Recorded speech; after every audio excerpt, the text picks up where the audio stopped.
This podcast is sponsored by Talkspace. Last year, I went through many different life changes. I needed to take a pause and examine how I was feeling in the inside to better show up for the ones who need me to be my best version of myself. When you're navigating life's changes, Talkspace can help. Talkspace is the #1 rated online therapy, bringing you professional support from licensed therapists and psychiatry providers that you can access anytime, anywhere. Living a busy life, navigating a long-distance relationship, becoming a first-step father, Talkspace made all of those journeys possible. I could speak with my therapist in the office. I could speak with my therapist in the comfort of my home. I was never alone. Talkspace works with most major insurers, and most insured members have a $0 copay. No insurance, no problem. Now get $80 off your first month with promo code SPACE80 when you go to Talkspace.com. Match with a licensed therapist today at Talkspace.com. Save $80 with code SPACE80 at Talkspace.com. The Mario Rosenstock Podcast. Thanks to Hum. Finance made easy when you shop tech, electrical, appliances, kitchens and much more. Flexify Europe Limited, trading as Hum, is regulated by the Central Bank of Ireland. Coming up on this episode of the Mario Rosenstock Podcast. I tried to play sport as competitively as possible in the hope that I might get some knowledge, and not just about the sports, but what it's like to be in, say, a bit of pressure situation. Yeah. Even if it's at club level, correct, you can at least anticipate what it's going to be for someone who does it for a living. If somebody has to hold a 4-foot putt in the 18th green for the club medal, totally, it may well have the same amount of pressure involved in their lives as it is for Scotty Scheffler or Rory McIlroy having to do it in a major. I just always love the idea of having an ability to play a little bit of sport half decently and try to bring that to the research that you do.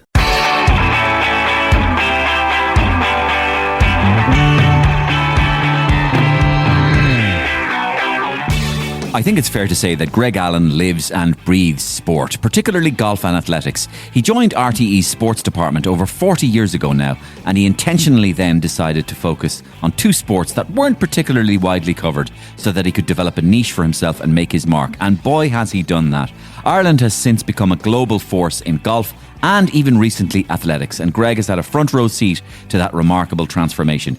He has covered 10 Olympic Games, every World Athletics Championship since 93, and each European Athletics Championship since 1990. 90 major golf championships, 16 Ryder Cups, over 100 international events and domestic ones too.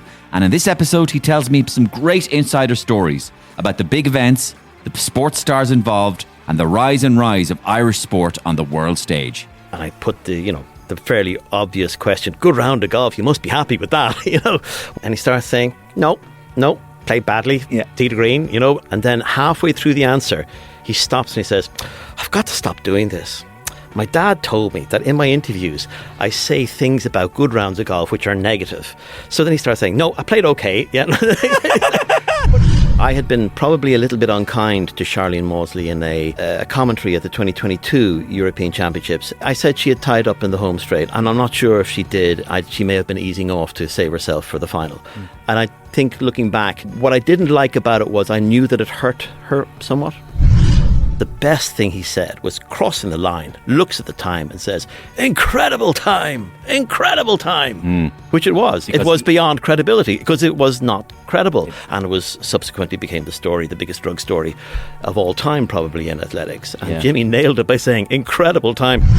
Imagine if you had a really long Spanish name in the 60 metres hurdle and you're there. And they're off. And it's Maria de Cristiano de Carrera de Ferreira Alberto. Fuck. It's over. And if you want to hear two self-confessed sports nerds geeking out with each other all over the place, then stay right here, because I really enjoyed this chat with Greg Allen. He was really in my lane, I can tell you. And there was more than me that was interested in it. I mean, obviously, Greg being such a renowned sports commentator, other sports commentators from all over the place started getting involved and ringing into the Mario Rosenstock podcast hotline. Here they are. Hi, you've reached the Mario Rosenstock podcast. Please leave a message. Mario, this is Ryle Nugent here. Really looking forward to my old RTE colleague Greg Allen on your podcast. Greg has got a great voice, but he needs more intonation. Like me. If I was doing the golf, it would be so much better. Rory McIlroy on the 18th hole. He's got a putt. It must be. It is. It's in the hole. Oh, Tommy Bow. How you doing? Marty Morrissey here. Greg Allen is a great broadcaster, but you need a really, really sexy voice if you want to get into, the GAA. That's why Greg sticks to the boring stuff like golf and tennis and athletics. You need to have a touch of understanding the ladies in your voice. You need to be able to smell the pheromones through the speakers, feel the touch of their breath on your cheek. Oh, I'm turning myself on. Bye. Yeah, Mario, look, it's Donald Lenihan here. Listen, Greg, you have a good 40 years you got out of it with your fancy Dublin accent in your Allen Park and your tennis and your soft spikes running around those little athletics tracks. But let's put it like this. It's all about Cork these days. Real Cork pundits and Cork commentators like Michael Cochran, Rog, Roy Keane and Matt Cooper. The punters are loving it. Get off the stage, Alan. Come on. And every week, brand new comedy on the Mario Rosenstock podcast. And you can get in touch with me directly, MarioRosenstock@gmail.com. Loads of you are, and I read them all, and I get back to nearly all of them. And if I haven't got back to you yet, I will endeavour to do that. Tell me your ideas. Are there some guests that you would like me to talk to on the programme? Are there some issues that you'd like me to talk about that you think would be interesting for this style of podcast? Please subscribe and follow. We don't charge for this podcast, so all I want is you just to press a little button. It's so easy. Or even easier, tell one other person that you enjoy this podcast and tell them to get onto it. This podcast is brought to you, of course, by our great friends in Hum.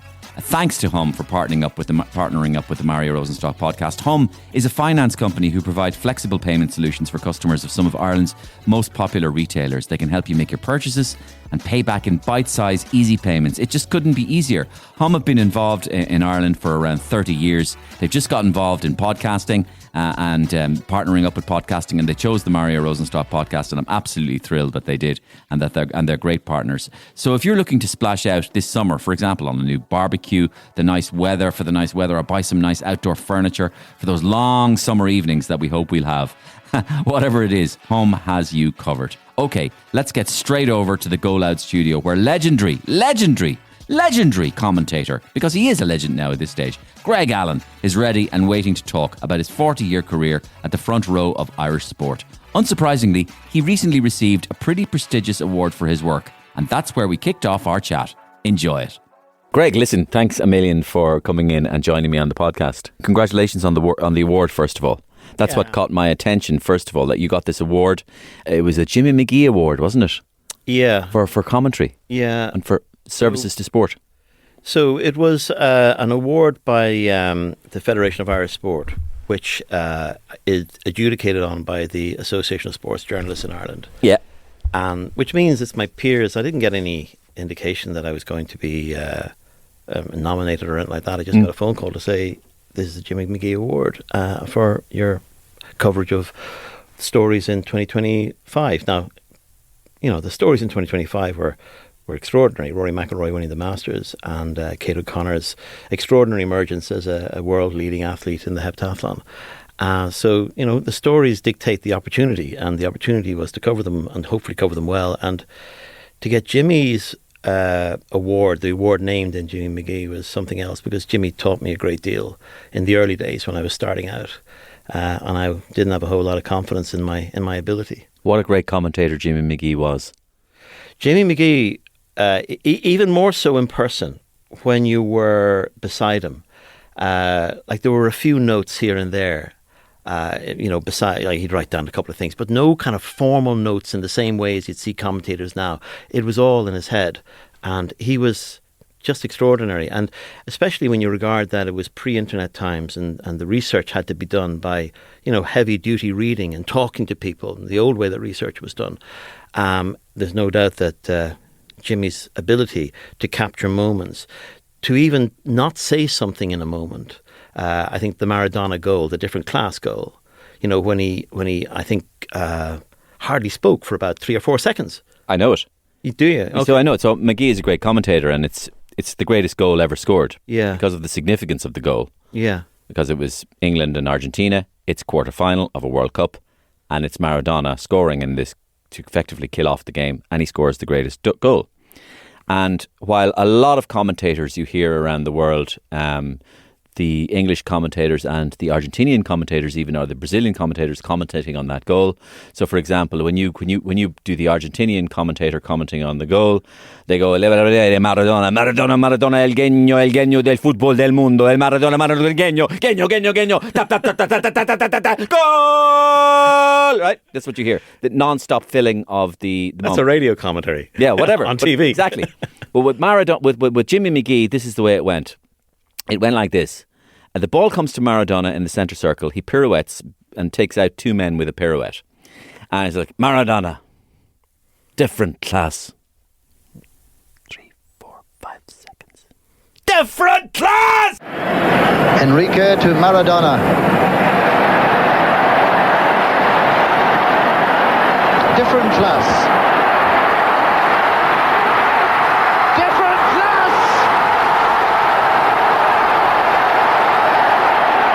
And of course, that's clever because McGee knows we can see the television. Exactly. I would have had a difficulty when I started doing TV commentaries because I had been doing radio commentaries for 20 years or more before they handed me the opportunity to do something on television. And I would always have overtalked the space in front of me. I think I still do.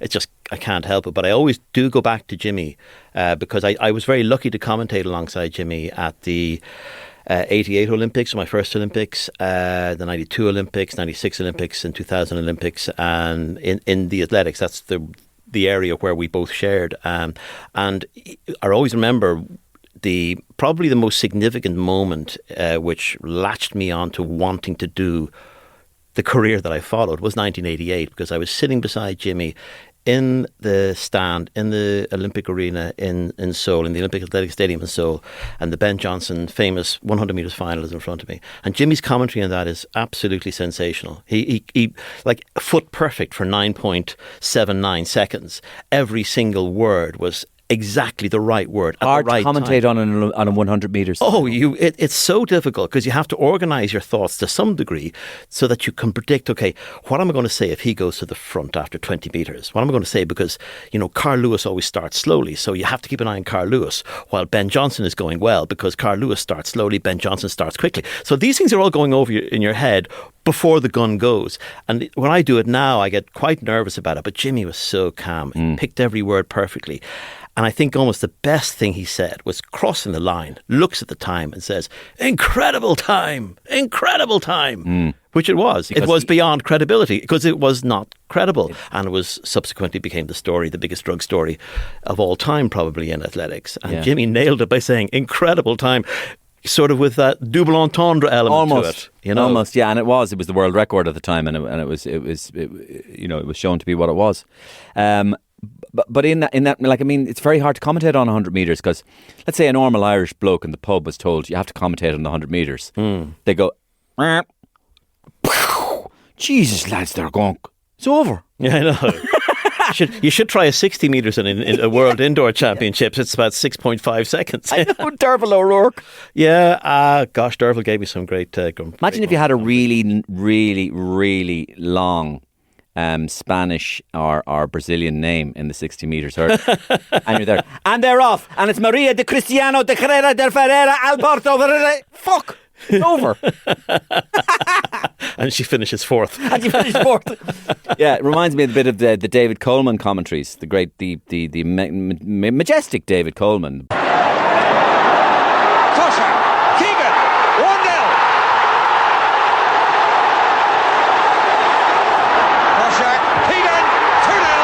One of my favourite commentators of all time. He was a proper athlete as well as being a terrific football commentator. So he would think he was at Wolverhampton and Bilston, I think it was his club. So he really brought a lot of knowledge to the commentary. I can do a good David Coleman. So I used to... David Coleman was one of the first characters I did on Gift Grub. Really? Yeah, one of the first characters, and Ian would go, David Coleman, like the British commentator. I went, yeah, but I just love doing David Coleman. So can we incorporate him into sketches? He said, but how? We can't have athletics every day. And I went, no, but he's obsessed with Kenyans. Oh, really? Right? So David Coleman is obsessed with Kenyans, right? So basically what would happen is he'd go, in his 5,000 metre race, he would go, and the Britain is coming up and it's going to be a wonderful race, but here come the Kenyans, the ominous spectre of 4 Kenyans creeping up on the outside. Kip Tanui, Kip Keita, El Chipperouge, and Comical Sududu. And here come the Kenyans. As if they were one globulous thing that came up, right? But I remember, so then Ian would go, but that's funny, but like, how's it going to work in general for Coleman? I go, well, we just get the Kenyans in. So we'd go, and Ian would go, so we're joined, so I knew IKEA's opened up in Swords. We're going up to the IKEA now, and we join David Coleman, who's standing by. David, what's the IKEA? Well, it's phenomenal, Ian. It's a great anticipation here in IKEA and Swords. People putting together these Swedish, beautiful chairs. And here come the Kenyans through the front doors. They're absolutely lethal at putting these chairs together. So we'd fit the Kenyans in anywhere. But anyway, he was a great commentator, and you admired him as well. Oh, yeah. David Coleman would have been the pace and timbre of a commentary. It's so important, as well as having the knowledge that goes, with it, and also the ability to spot the dramatic moment in the race. And because he was an athlete, he knew how races might evolve 100 metres after the point at which he was commentating. So I always looked at that and thought, I want to know a bit more about how to do that. So I was quite lucky in athletics. I had lots of friends, some really close friends, and I tried almost every athletic discipline. Not every athletic discipline. Get a feel for it. Yeah, well, I was a bit of an athlete. I was sort of a grade C Dublin League athlete with Dublin City Harriers and also with Dundrum. I ran every event from 400 metres to the 5,000 metres competitively. Badly, but I ran them competitively just to feel. Fit. You must still do stuff. Not as much as I used to, but at the same time, I was like I wouldn't say I was the Robert De Niro method actor of commentators, but I did want to find out what it was like. I also played a lot of competitive sports because I was so average. I think I properly competed in 17 sports. I had to count them there recently because when I got the award, Sean O'Rourke was interviewing me and I mentioned this 17 sports and I could only name about 10 or 12 of them. Yeah. But yeah, so I tried to play sport as competitively as possible in the hope that I might get some knowledge, and not just about the sports, but what it's like to be in, say, a bit of pressure situation. Yeah. Even if it's at club level, correct, you can at least anticipate what it's like. You can. What it's going to be for someone who does it for a living. If somebody has to hold a 4-foot putt in the 18th green for the club medal, totally, it may well have the same amount of pressure involved in their lives as it is for speaking. In fact, Scotty Scheffler or Rory McIlroy having to do it in a major. Yeah, in a major. Well, it'll have more pressure than Scotty Scheffler or Rory McIlroy doing it in an average tournament. Yeah, it depends just on how seriously you take your amateur sport. But I just always love the idea of having an ability to play a little bit of sport half decently and try to bring that to the research that you do. Exactly. I want to get back to this because I've really enjoyed we've all really enjoyed your commentary over the last while, and I suppose the reason for that is because we've had the chance to experience such noteworthy and exciting moments in Ireland and Irish athletics for the last few years, and it's just getting better and better all the time. And you've been kind of at the centre of that because we hear your voice. And I have a little bit of commentary here. This is you. This was a brilliant piece of commentary because this is you letting yourself go, but like a good commentator, I feel, needs to have emotion. And you can definitely clearly hear your emotion in this. This is the relay race with Charlene Maudsley, right? And this is great, I think. Okay? Down this top three. So now can Charlene Maudsley get the better of Helene Ponnet of Belgium? And I think she can. She has a tremendous finish, Charlene Maudsley. She is strength. She is elegance. She has got a lot going for her. Helene Ponnet is not as quick as Charlene Maudsley. Just hold your nerve. She's holding her nerve. This is wonderful from Charlene Maudsley.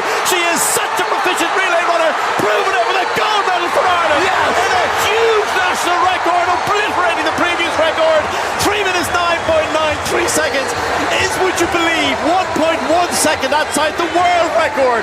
It's not just a gold medal for Ireland, it's a glittering gold medal, because all four... Towards the end, you can hear what I think is a lot of emotion in your voice. Was there? Like as if you were a little bit of a frog in the throat. Oh, there's unquestionably emotion. And any time I see a Green singlet in the home straight with a chance, not just of getting a medal, but a gold medal. And I could see this being a gold medal from about one lap out, because I knew the ability of the athlete in the final leg, Helene Ponette, who was the only athlete who was ahead of Charlene Maudsley going into the final lap.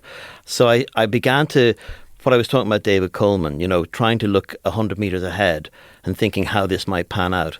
But there was other things with regard to that, because I had been probably a little bit unkind to Charlene Maudsley in a commentary at the 2022 European Championships in the semi-final. It actually didn't matter in the end. At the final lap of the semi-final, she was in the lead with the baton. I thought she was going to win. She didn't win. She was caught at the line. I might have said something which was just not what you should say, because Ireland still qualified for the final. They just didn't qualify in first place.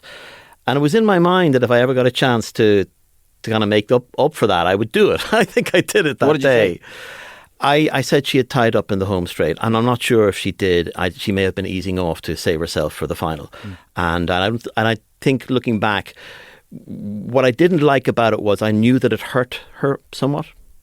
And when you think about it, you look at athletes and sports people on the track or on the golf course or on the tennis court or on the football pitch or whatever, and you sometimes don't put yourself in their head that this is their life's work. And their life's work is so darn difficult and boring at times. January, doing 400-metre repeat sessions or 600-metre repeat sessions, over-distance repeat sessions in bitter cold, sometimes rain, trying to refine your talent for when the summer season comes. Or a golfer out in terrible weather, trying to keep practicing, one thing in their game that they're trying to get on top of. There's a story about that actually to some degree, which is slightly offbeat. I'll get back to Charlene. I'll always remember the first time I met Padraig Harrington. I was in the pro shop in Stackstown Golf Club, and Michael Kavanagh was the pro there, and he was selling me a club or fixing a club or doing something for me. And it was December and it was raining outside. It was about 4 o'clock, nearly dark. And in the doorway of the pro shop comes this tall figure draped in waterproofs, hat, the whole lot, soaking wet. Back in the day when waterproofs should have been named partly waterproof, mostly water soaked. Yeah. And he was looking for a lift home. And I said, yeah, I'll give you a lift home. And I knew who it was. So anyway, I gave him a lift home. His waterproof soaked my car, and he was fairly, not that conversational on the way back. But I dropped him home to his house in Ballyrone, and of course it was Padraig Harrington, and it was my first time meeting Padraig Harrington. And he had been hitting balls up the first fairway after the last players had left the course, or certainly the first fairway, in the most pissings of rain and sideways winds on the top of a mountain, or certainly near the top of a mountain, because that's what he was trying to do. He was trying to refine his game, practice in bad conditions, because he knew that in amateur golf you play so many of the championships, the West of Ireland and Ross's Point at the end of March or early April, in the pissings of rain, and he was just kind of leave no stone unturned. But yeah, getting back to Charlene Maudsley, when she did that, I actually preferred my commentary on Thomas Barr in the third leg, because he was up against the world indoor champion. And I think I said something to the nature of that Thomas is all championship heart and competitor. This is the guy who finished fourth in the Olympics in 2016. And he goes into that final lap. The world indoor champion, Alexander Doom, was in front of him. And he had taken about 5 metres out of Thomas Barr in the third leg. Our chances of winning that gold medal all hinged on this duel between Thomas Barr, who was not a 400-metre runner. He was a 400-metre hurdler. 400 metres was not his best event. And he's up against the world champion, who had only been crowned world champion 3 months earlier, at 400 metres. He shouldn't have been near him. So Alexander Doom clipped about 5 yards on him in the first 20, 30 metres. But Thomas held it all the way to the line and handed the baton to Charlene Maudsley, with that striking distance between herself and Helene Ponette. Yeah. And the baton's two-handed to Thomas Barr. Now, Thomas Barr, on paper, shouldn't really live with some of these 400-metre runners, but he is all heart, and he is all championship competitor. But he's got Alexander Doom, the world indoor champion, running him down, and there's no doubting this quality of Alexander Doom, who took that gold medal in the world indoors in Glasgow. And now Thomas Barr, and it's Italy running third, and Belgium are leading out with the final leg now. By the looks of things, that's Ikink of the Netherlands back in fourth place. We didn't expect the Netherlands to be back there, and it looks as though Femke Paul in the final lap will have a very, very serious task to run down Charlene Maudsley.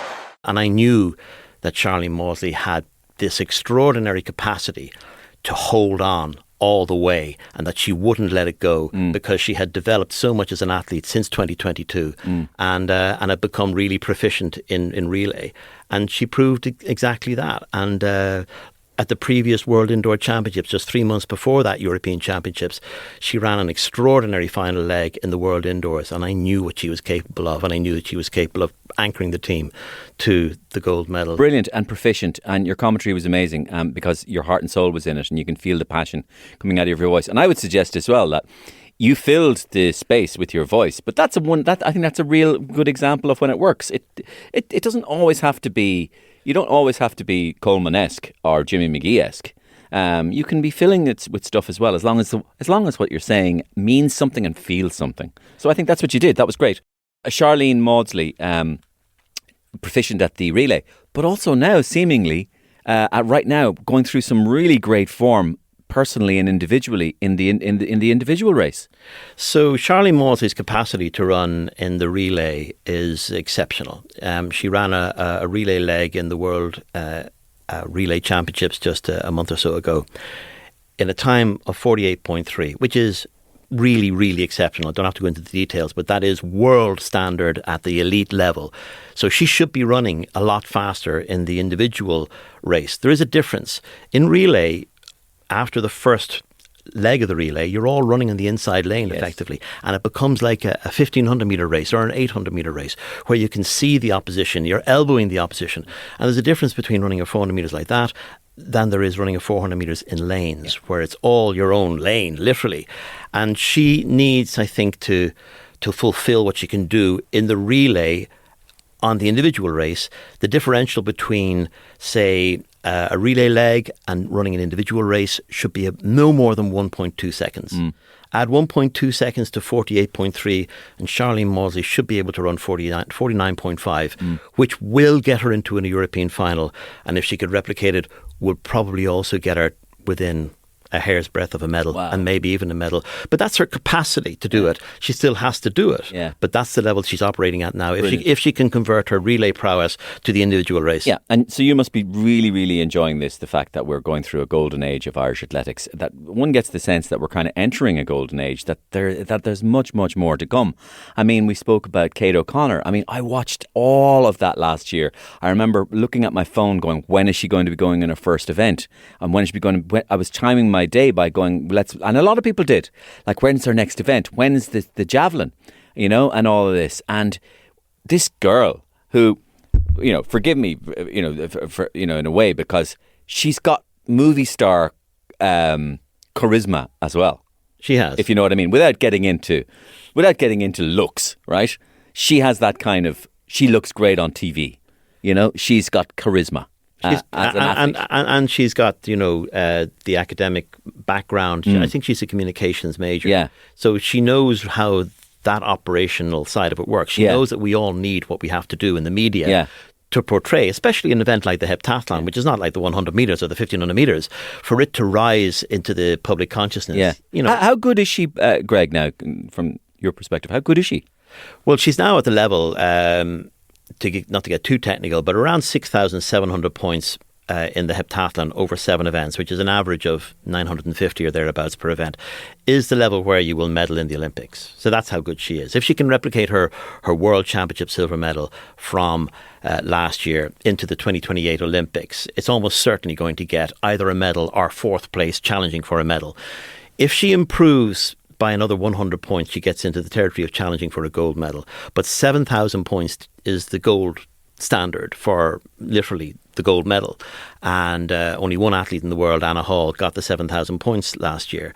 So she's got 300 points to get to that level. Now, 300 points means an improvement in every single event by still some considerable amount. So if Anna Hall, who's roughly the same age as Kate, is still in prime form come the 2028 Olympics on home soil for Anna Hall in Los Angeles, then Kate has to improve by quite a substantial amount in all 7 events. But that's only theoretical, because when it comes down to it, you've got to produce it over 2 days. Yeah, and you don't always produce your best scores. No, so then it becomes a mental task. And I can bring you back to a particular discipline in the European Indoor Championships last year, when Kate O'Connor hadn't cleared the high jump beyond, I think, 1.75 meters, and she needed to get to 183 or thereabouts, 181, 183, 1.81 meter, 1.83 meter, to really have a chance of a medal. And she only got over at her last attempt, which showed extraordinary competitive nerve, that she didn't panic. And so it's a mental... She's got championship composure. And there's another thing about the heptathlon. It's 7 events. So when you finish an event, if you've had a really disappointing long jump and then you have to go into a javelin directly after it, you've got to get yourself centred to do it pretty quickly and not be too disappointed about your disappointing previous event within the space of a half an hour, because you're competing a half an hour to an hour later. Mm-hmm. So it requires great mental discipline, and she has all of that. What about Rashida? She's kind of having a bit of an off year, not an out year, a kind of a tough year, not a down year maybe, I don't know, but because you know, we were looking at her for the last 2 years going, she's so exciting, the talent, the stride pattern, the length of stride, she looks like a person who oozes kind of easy talent. Do you know that kind of talent that it almost, you got the feeling looking at her running that you're going, wait until this is honed further, and what will she do? So, you know, what will she do is what can she do is the different question here. What she can do is obviously become an Olympic gold medal contender for Los Angeles 2028 because she has so many physical gifts. She has a very good competitive nerve, and she has time on her side because she's 24 at the moment, I think. Oh. So what also is happening there is that she has had a year last year which didn't go well. They were trying something new to try and give her an ability to finish off races better than she had been finishing off races, the last 40 metres. And what they did last year may not have worked. A lot of athletics is trial and error. And, you know, you have to try and keep pushing forward. You can't stand still, because as you're coming through as a 23, 24-year-old athlete, there's a whole load of college kids coming through from the NCAA class of 2025, while Rashida wasn't having her best year. And now suddenly the event is more cluttered with even more contenders at her level. So she finished 4th in the Olympics. She finished 2nd in the European Championships in 2024. In the interim, more and more contenders have emerged as well as the contenders who were there for the Olympics. So she has to keep improving, and to keep improving at the event she's in at the moment. Through an injury or anything? Or It's a set of circumstances which hasn't been specified as to what injury it actually is. Okay. Or was it an injury, or was it an element of fatigue, which can also happen to athletes. So the information stream isn't exactly linear. It's really exciting, whatever's happening. What is happening? Why is Irish athletics at this kind of interestingly, why are we're looking at it and we're going, there's so much possibility. There's new names coming through. I think there's even a second female heptathlete. Anna Macaulay, I think. Yeah. She broke the 6,000 points barrier there. Big barrier, recently. yeah. And it is a barrier. It's a long way off 6,400 points, which is kind of the territory of perhaps being in a medal position. But she's 100-meter sprinters. Like, we've got a guy who's going to come back from. He was born in Ireland, I think. Yeah, Benji Richardson. Yeah, from South Africa. That's right. But he was born in Ireland, and he wants to run for Ireland. And I believe he's always wanted to run from Ireland. And he was being talked about as a, you can check that out, yeah. He's been talked about as a, a real contender in 100 metres. I mean, Irish 100 metres runner. Give me a break. Yeah, he'll come into the Ireland 400 metre squad as well for the relay, and we're getting ever more competitive that we could get a relay squad at both the in both the men's and women's in the 4x100 metres at the Olympics. That would be something. Like, it really would be extraordinary to see 2 Irish athletic squads in the 4x100 metres in a 16-nation field at an Olympic Games. And certainly he's a sub-10 second runner. That's right. So that means that he adds on to what is a very good renaissance going through at the moment. We have Israel Latunde, Bori Akinola and Sean Bobo. They're all in the territory of 10.2 or lower in the 100 metres. And then you have this 9.9 athlete in Benji Richardson. So you could have a relay team at the Olympics, and definitely as well among the women, we have the capacity for a relay team at the Olympics. But of course, all of these things have to pan out over 2 years. And with the heptathletes and everything, what's been happening? Is it just an increased... Is it money? So have we put a bit more money into the facilities? Have we built some more facilities? Have we attracted some better coaching? Have some better coaches being developed here? Is it all of the above? Or is it an increase in Irish confidence based on things they've seen, and if I can see it, I can be it? I think really coaching is a big part of it, and the fact that our coaching standards and our professionalisation of our coaching, although there's not many actually full-time professional coaches, has improved to the point now where we are operating at a much better level than we have been. And then you have the facility of the National Sports Campus. So the years of us not having, facilities and always being able to lean on the excuse that, we don't have facilities, they're not completely gone. We also have the Sports Institute, so we've got high-level sports science. So we're now on a platform, and the platform takes time for a new generation to come through to avail of the platform. And that's to some degree what's happening now. And we're getting a broad base of athletes coming through and creating competition for each other. And competition, like, if he can do that or she can do that, I can do that. And then they all start saying, well, I used to beat her in schools. Why is she becoming a European medalist? And I should be able to do that. And that's it. And thereby notional competition among each other also That's it. helps. Like, there's I play a lot of tennis, and there's an ATP Challenger 75 tournament coming to Ireland next week. It's in Elm Park.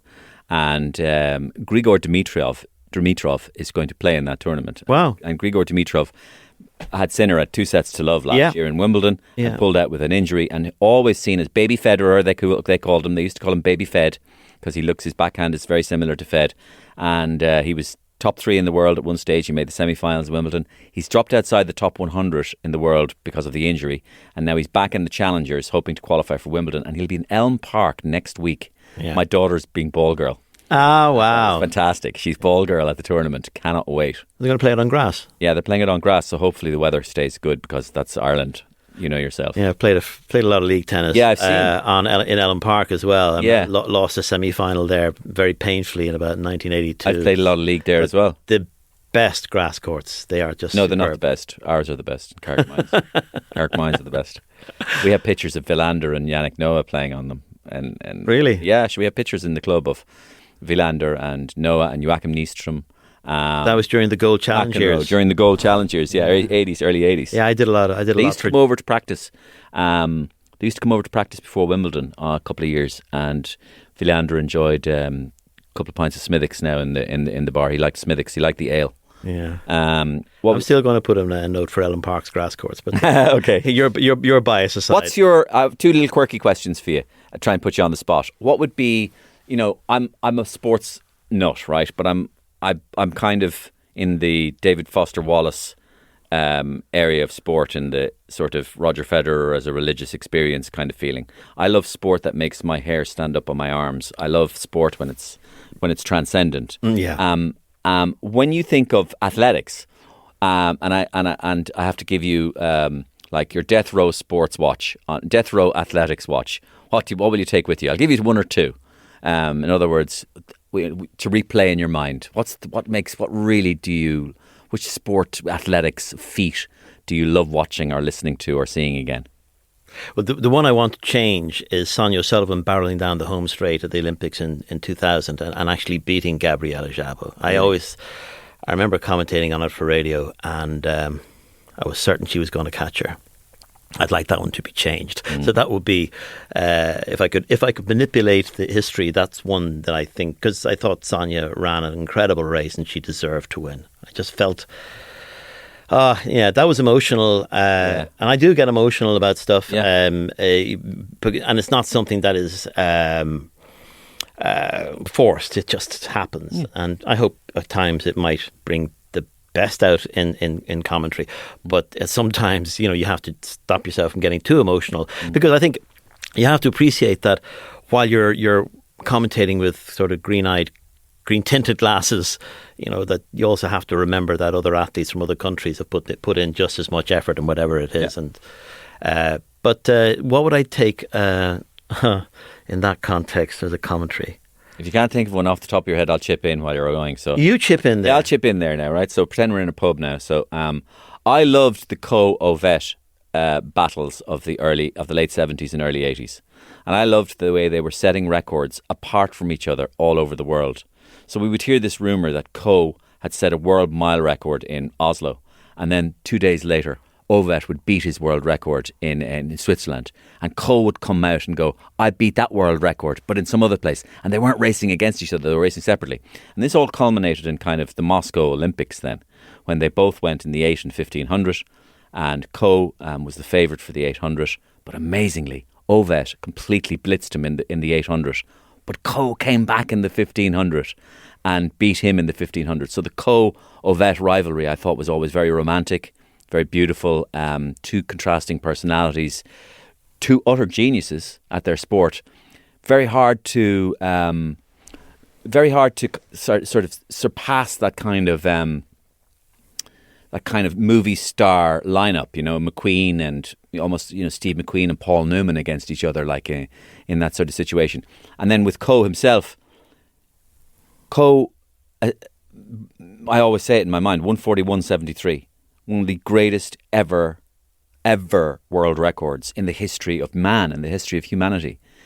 When he broke the world 800 metres record, to run 141.73, a record which stood for 20, 25, 30 years or something. But still, it's almost unheard of now for athletes in a meet to run 141.73. He did it in 1981. And no British athlete has broken 142 since. Yeah, it's utterly incredible. 45th anniversary this week. Unbelievable. Florence, I remember. Florence. Yeah. And he was so far ahead of his own. It was reminding me of Shergar in the Epsom Derby. It was incredible. And this very slight man, it was pure talent. It's pure talent emanating from him. Because nowadays you can see a lot of the athletes and you go, wow, look at the physique. Even the O'Donovan, isn't that his name? The Irish guy, the 800 metre guy. Who's our new 800 metre? No, our new guy that won the Cian McPhillips. Cian McPhillips, fourth in the World Championship. He looks like a unit, an absolute. He could play in the wing for Ireland. Yeah, he looks like a unit. By the way, is he still a prospect? He must. Oh yeah, absolutely. No, he had a dental issue earlier this year, and he was flying in the indoor season. No, he'll be back. He's young enough, and he's great. Okay. What he did at the World Championships last year was astonishing. I think he was ranked 41st, 48. But that lovely self-confidence he had. Yeah, completely. Didn't bother him. Won his heat, won his semi-final. Had been ranked 41st out of 48 going into it, and it didn't even bother him one bit. And when it came to the home straight, he just came from a bit too far back. The three athletes who finished in the gold, silver, and bronze medals at the World Championships last year, the 800 metres, are three of the five fastest, or they were at the time, and I think they still are, of all time. And they were the three medalists at the Olympics. Yes. So the only people who beat him were the three greatest athletes at the moment. It wasn't like somebody who was a relatively middle ground athlete had picked up one of the medals. It was the three greatest athletes in the 800 metres of this era. So fingers crossed he'll be back. Yeah. Have you thought of any? I do think Padraig Harrington winning the Open in 2007 is a moment that I will never ever forget. Obviously I'll never forget it, but it was because we hadn't won a major in 60 years, and Padraig wins in the most dramatic fashion possible. This is obviously a different sport to athletics. Mm-hmm. In athletics, I think Ciara McGeehan's victory in the European Championships in 2024 is probably my favourite race of all time. Really? Because she had so many knockbacks and setbacks in her career, and she's going through the biggest setback of all right now as she's battling cancer. And her book is out at the moment. It'll be, I think, it launched next week. I've had a good read of the first half of it so far. It is an extraordinary book. Okay. She is all human life, and always has been all human life. She's the most expressive and intelligent interviewee and just person in general, and a beautiful, home sort of bird type of personality, and has an extremely how do I put it, a nerve under pressure, which is beyond what you can see in her face sometimes before a race, because she can look very nervous before a race, and then she gets into it, and then that particular European Championship gold medal, she had to burst through two athletes who were forming a barrier in front of her with about 80 metres to go. And she did. She found a way through. And she said something afterwards of the notion that, I didn't play camogie for no reason. Yeah, great. Yeah, and she got through. And when she won that gold medal, it righted for me a lot of wrongs, because she had so many setbacks, races that she could have won, races that she, disappointed herself in. But just that's the same for every athlete but for her, because she's such an emotional interviewee after races. All the interviews that I would have done in the years, which were quite sad for her, that interview afterwards was one of those wonderful moments. David Gillick did it when she had something to celebrate and a gold medal at that. Yeah, amazing. Okay, I'll finish with athletics now, because I want to talk to you about golf a little bit. But the athletics one I'll finish with you. It's another commentary that I was reminded of. Years ago, I had Eamon Coughlin on the podcast, and Eamon Coughlin went through the trials and tribulations of coming fourth in the Olympic twice. 76 Montreal, and John Walker beating him into fourth, and then 1980 in Moscow, and the so-called Yifter the Shifter. And I remember McGee going, "Yifter the Shifter," and Eamon ran into fourth again. But then in the 1983 World Championships in Helsinki, he came good and he beat everybody. And one of the great commentaries of that was the Irish RTE commentator Tony O'Donoghue. Tony O'Donoghue, yeah. And I have some of the words he wrote right now. Eamon, one of them, I think, was the fact that it's hard to remain objective at this point. And he said, Eamon comes around. Dmitriev is in the Dmitry Dmitriev, great Russian name, like something in an Arnold Schwarzenegger, a Cold War movie. Dmitriev. And he's coming around, and Coughlin has him in his sights, and Coughlin joins him on the corner, and Coughlin knows he's going to win. He can feel it. And he shakes his fist and he looks across at Dmitriev as if to say, "I've got you and I'm going to do what I wanted." But Tony O'Donoghue, the RTE commentator, lost it beautifully, completely. And he went, "Eamon Coughlin now coming around the corner.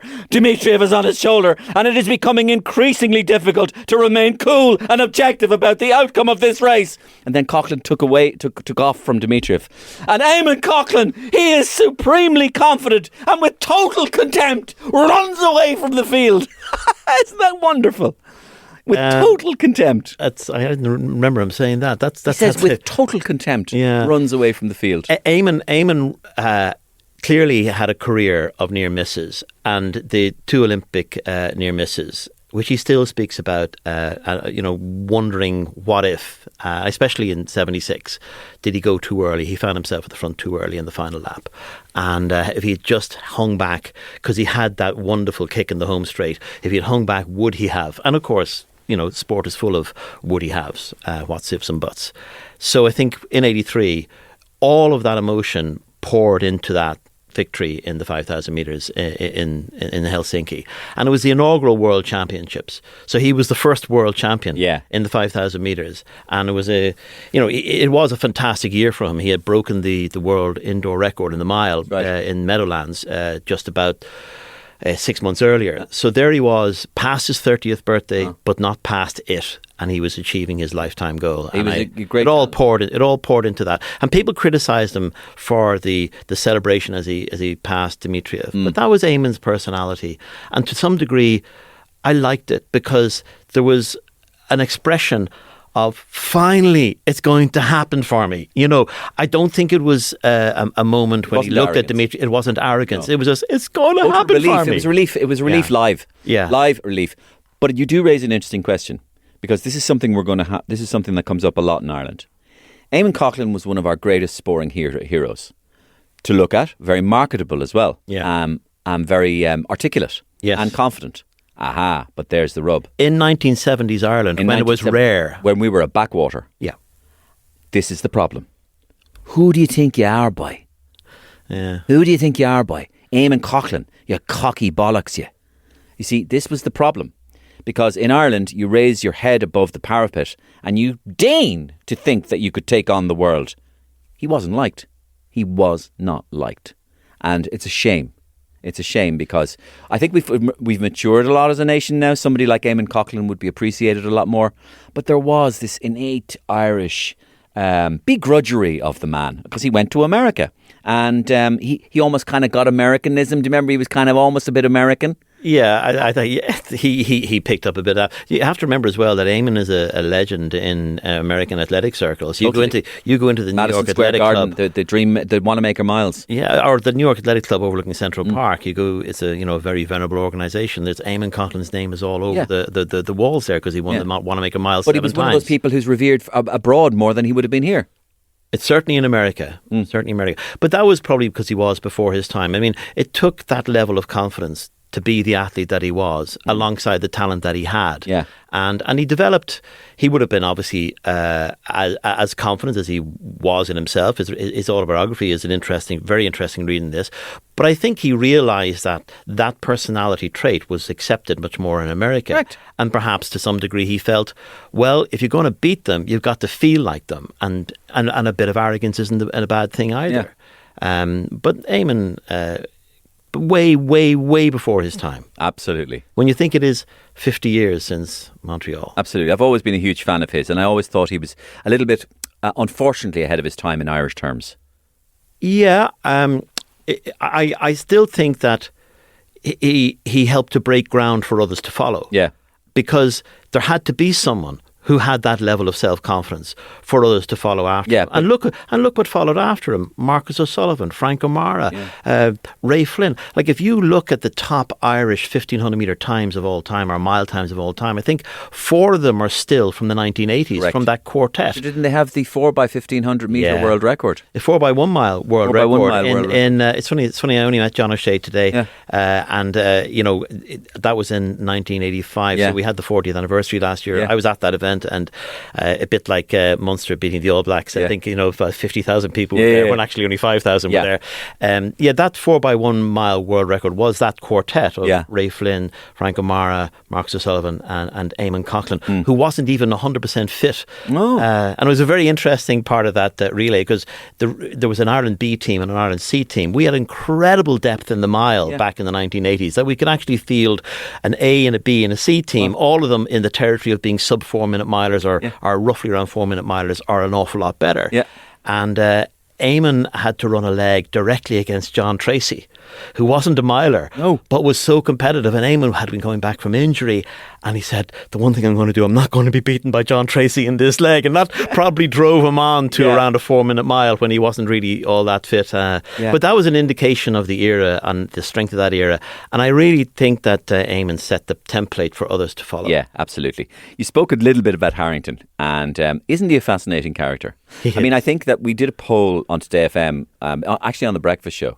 We did a poll because it would have had a lot of response now. So you get a kind of a feel for it, just among non-particularly sports listeners, some sporties. And the poll was Ireland's greatest ever sportsman. Harrington cleaned up. Really? Yeah. He I remember analysing that with Ian and the guys and going, Harrington cleaned up, right? And it's something about him. There's something about him that's liked. There's something he has that people like. One of the things I think is, I mean, I'm sure you've thought about this yourself, but he is, in a way, the greatest interviewee of all time because he gives so much.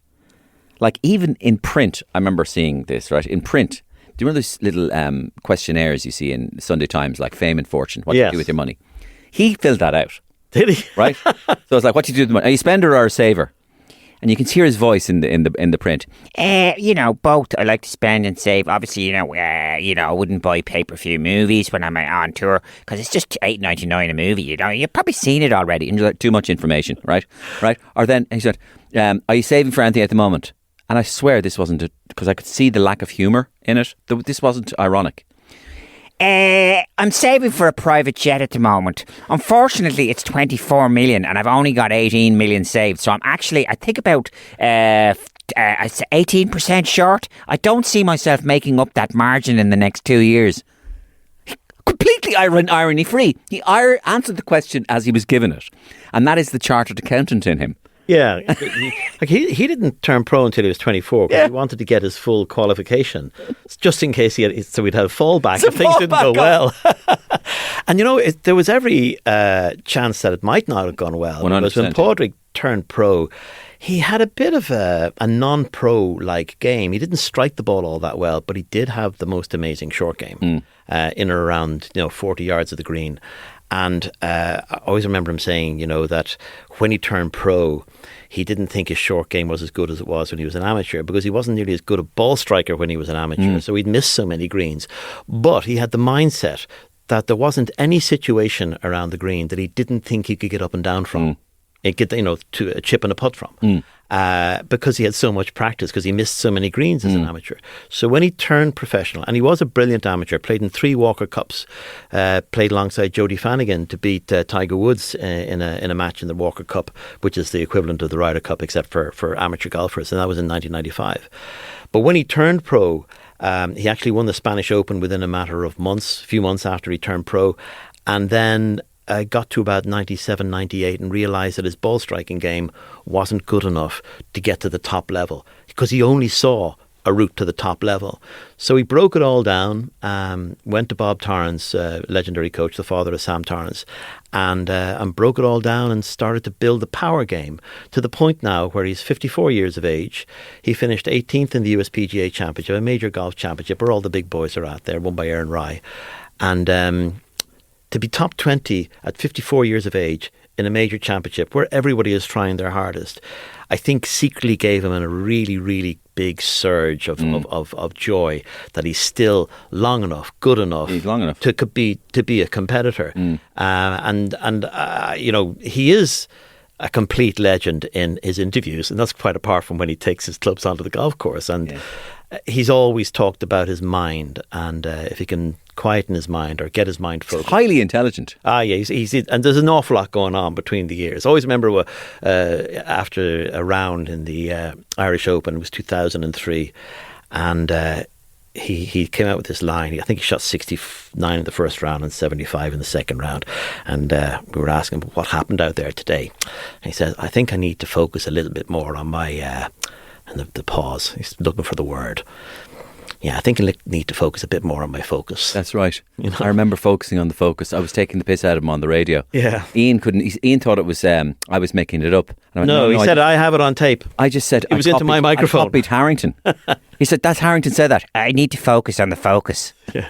I'm focusing on the focus. Yeah. But that's because there's so much going on in his head, and he looks at everything from every angle and then comes up with his perspective on how to do it, and he's always very certain about what he's doing, or he seems to be very certain about what he's doing. Whether it's right or wrong, he commits to it, because that is what golf is all about. It's committing to just one plan. And his YouTube stuff is really entertaining as well. Yeah, and that really started around COVID, and where he was just doing a few videos to kind of, I suppose, he was locked down as much as anybody in the house, and he has this wonderful practice area, and he started doing a few of those videos, and then it became, Paddy Golf, which is some of the best videos you can find anywhere on the internet. And the internet is adorned with all of these videos, how to improve your game. His are the best. Do you look forward to interviewing him on tour? And can you get more out of him than Brad Bublik can get? Padraig is very he's very equal in how he gives, what's going on in his head. And there's often, as I said, 5 different things going on in his head at the same time. So he can start on one thing at the start of an answer, start another thing. So if you're trying to edit it for just one thought, you could get lost. I always remember it was Benson and Hedges in the Belfry, and he shot a 67. And it's a good round of golf around the Belfry, and he's doing the interview afterwards, and I'm chatting to him, and I put the fairly obvious question, good round of golf, you must be happy with that, one of my searingly, difficult questions, not, and he starts saying, no, played badly, tee to green, and then halfway through the answer, he stops and he says, I've got to stop doing this. My dad told me that in my interviews, I say things about good rounds of golf which are negative. So then he starts saying, no, I played okay. Yeah. But he actually, so the thought process that's going through his mind, which normally people would keep to themselves, he articulates in his answer. And his father... he thinks out loud. Yeah, he thinks out loud. His father was a great man and taken far too soon in 2005, Paddy. And, so Paddy would have given Padraig a lot of the wisdom, as indeed being the youngest of five brothers would have given him wisdom. And my thanks to Greg Allen for coming in and regaling me with all those stories. I really, really loved talking to Greg about sport, and I hope he enjoyed it too. And we talked for so long, and we split the conversation into 2 different tranches, that we can bring you the second half of that conversation next week.